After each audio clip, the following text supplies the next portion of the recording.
Homework U11b, question 5. We have an integral and we've been given a substitution to do it, x equals sine theta, and we're asked to find the exact value of the integral.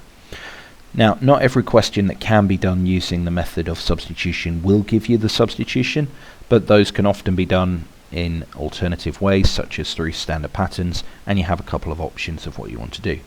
This question doesn't say using the substitution or otherwise, it explicitly says using the substitution, so we have no other alternative. If the other ways, such as standard patterns, would be too hard to spot, a substitution will be given to you if that is the intended only method to be able to do a problem. But if it's not given, that doesn't necessarily mean that it can't be done by substitution. First thing you should always do when doing integration by substitution is differentiate it. Differentiate the substitution, I should clarify. Our integral is with respect to x. We need to be changing it to an integral with respect to our new letter, in this case theta. So dx d theta is equal to the differential of sine theta, which is cos theta. And so I know this isn't explicitly a fraction, but you can separate it to get dx is equal to cos theta d theta.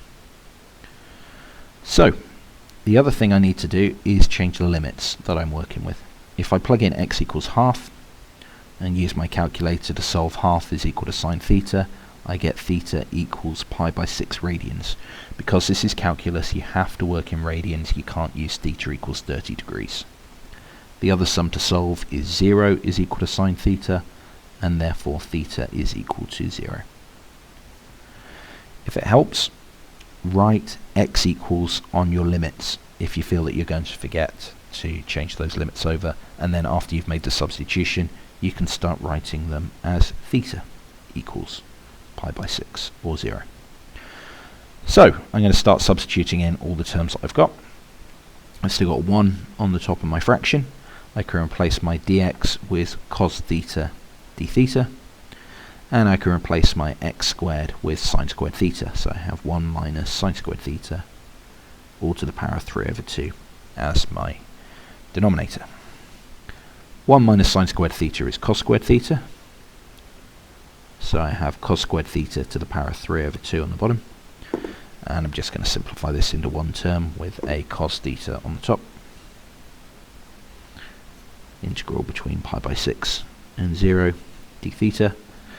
So the power of half is going to cancel out the squared. I'm going to get cos theta all cubed on the bottom.